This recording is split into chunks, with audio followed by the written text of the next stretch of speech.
Ayrılık aydınlan bari, bizim için yalan yalı. Renkini yitirdi güller, ana sen sol gidenin beri.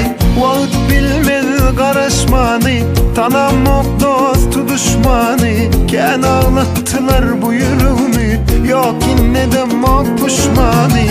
Unuttum geçenleri, yüreğim yakanları, yalandan bakanları. Unuttum bugün, terk ettim mümkünleri, erk ettim fikirleri, saklamak gidenleri. Unuttum bugün, gitsinler yar yarına, canı canına, her kime yoluna. Baksınlar sağı soluna, çıkma yoluma, değmem gönlüme. Gitsinler yar yarına, canı canına, her kime yoluna. Baksınlar sağı soluna, çıkma yoluma, değmem gönlüme.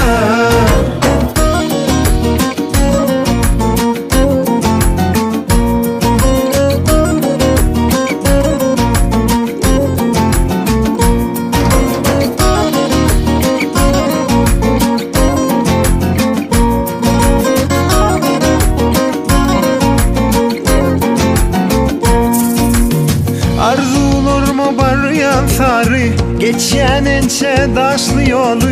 İllerine mediyse değilsin, alıp bilmez arzularımı.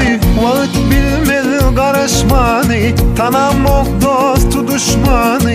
Ken ağlattılar bu yüreğimi, yok yine de pişmanı. Unuttum geçenleri, yüreğim yakanları, yalandan bakanları.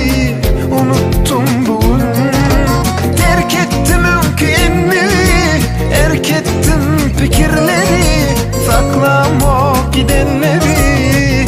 Unuttum bugün, gitsinler yar yarına, canı canına, her kime yoluna. Baksınlar sağı soluna, çıkma yoluma, değmem gönlüme. Gitsinler yar yarına, canı canına, her kime yoluna. Baksınlar sağı soluna, çıkma yoluma, değmem gönlüme.